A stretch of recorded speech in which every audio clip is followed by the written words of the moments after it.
Hi, welcome to Markets of Sunshine. This is Marcia, and in today's video I am going to be starting off the series of craft room organization, and this is a summertime series, one video a week, and we start today.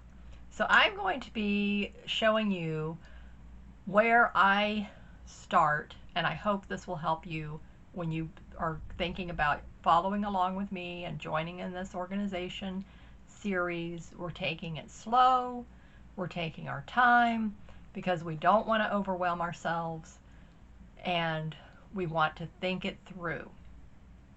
And it's not about, oh, I got to get all this clutter put away, I've got to find a place for everything.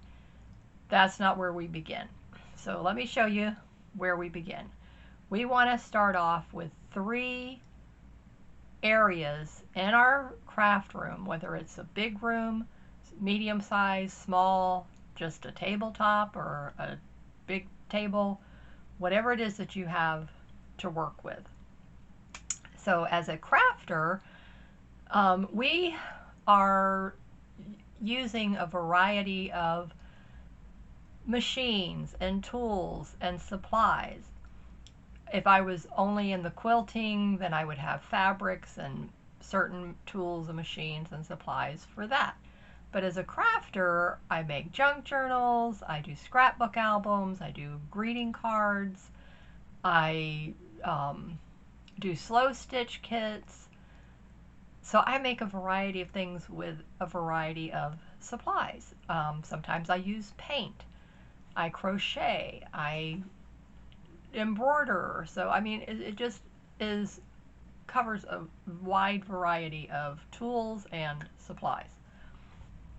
So you need containers to put them in, you need a place to put the containers, whether that's a closet or a bookcase and a rolling cart.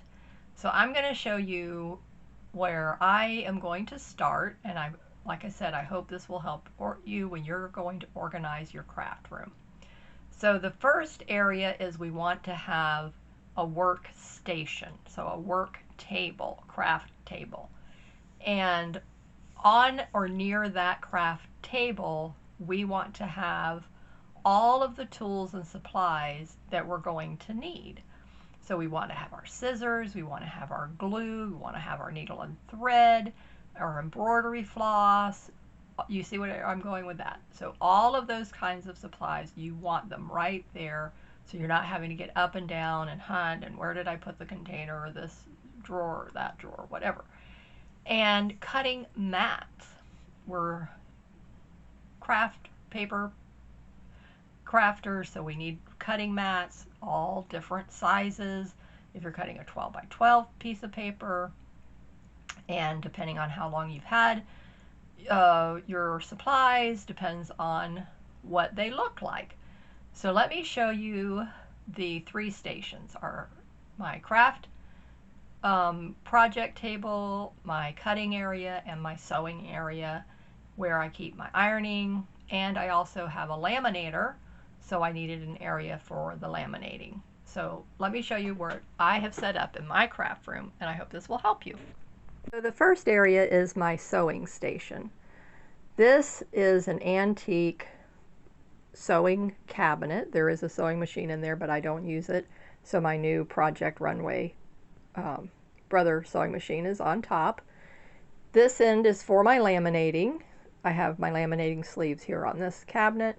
Here's my laminator, and then I just have a few little decorative elements, my roll of paper towels that I use with my crafting, my sewing machine, of course, and then on this end, this is my ironing end. So I have my water spray bottle with water, I have my iron, my mat, and my little ironing trivet heat mat.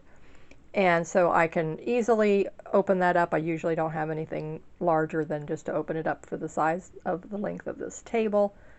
So this, first I cleared everything off of here so that I can have a designated ironing end and a designated laminating end.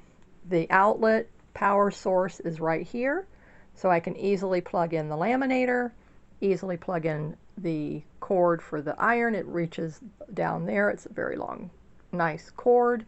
Now when I'm sewing, if I have anything that's going to be big coming through, then I just simply slide this vintage 10 down and out of the way. So that is my sewing area, and I now have it cleared, and everything else that was on there prior, which I didn't see necessary to show you, is now moved and relocated. So let me show you where I put some things. Okay, so over here, this Lazy Susan was on one end of my sewing table, and this 3-drawer shelf was on the other end. So I could not, you know, work and really get to what I needed to do with these two big pieces taking up a lot of space on the table. So now I cleared all of this off, and this fits over here beautifully. I'm going to organize it better, but my washi tape container is there on the top. This is a little basket with all of my slow stitch kits in it, so when they sell from my Etsy shop, then they're ready to go. All I got to do is come over here and pick out the kit.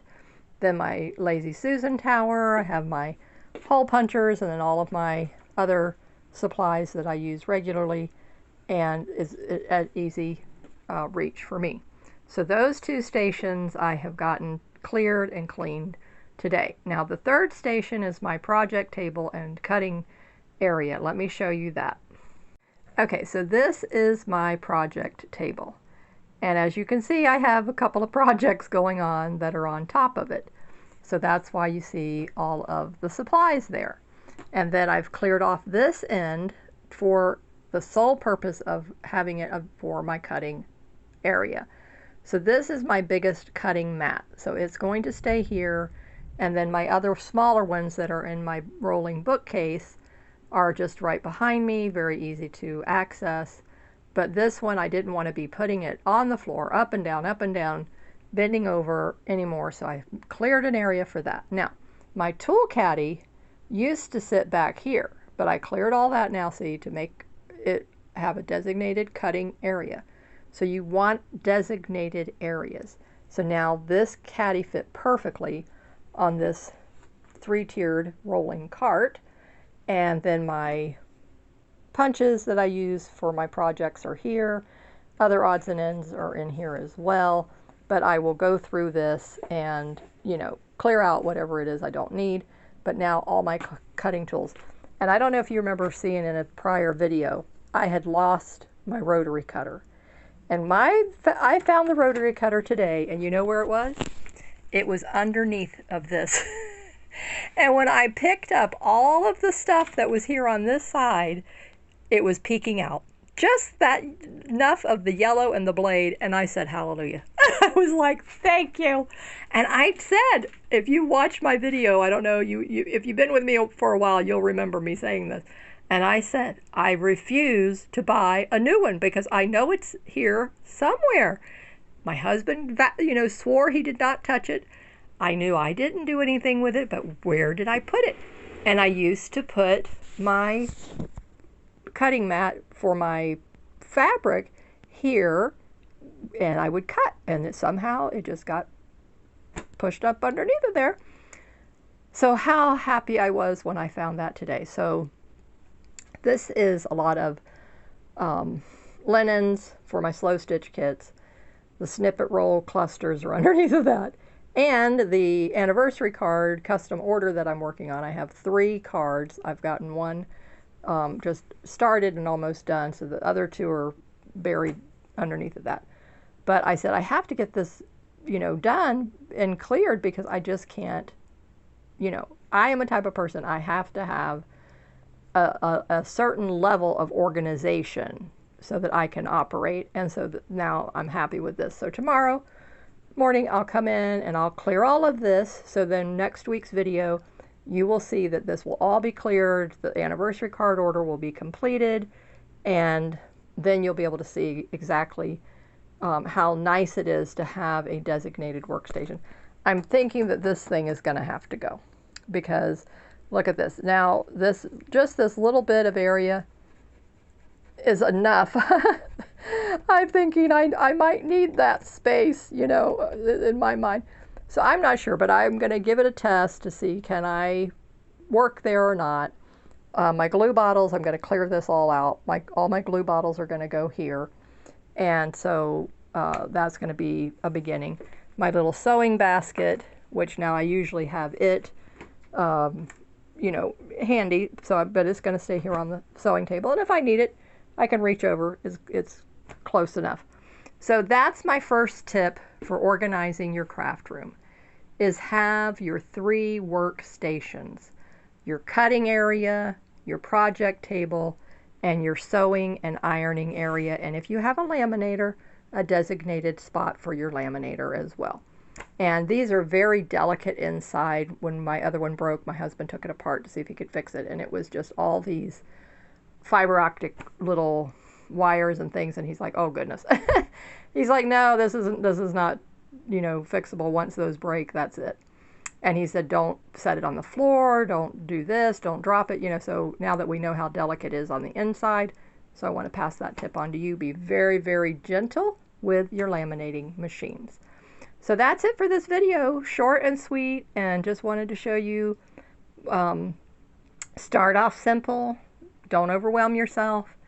And, you know, all I've done a lot for most of this was just move something from one area to another area and find somewhere to put something real quick, and just to get what I wanted, where I wanted it in the quickest time without overthinking where am I going to put all these materials and supplies in the meantime. So I hope that helps you, and join me in the next video, which will be working on the embellishments using our fabric and paper scraps to make our snippet rolls, our clusters, all kinds of beautiful things. So stay safe, keep creating in the sunshine, and I will see you in the next video. Bye-bye.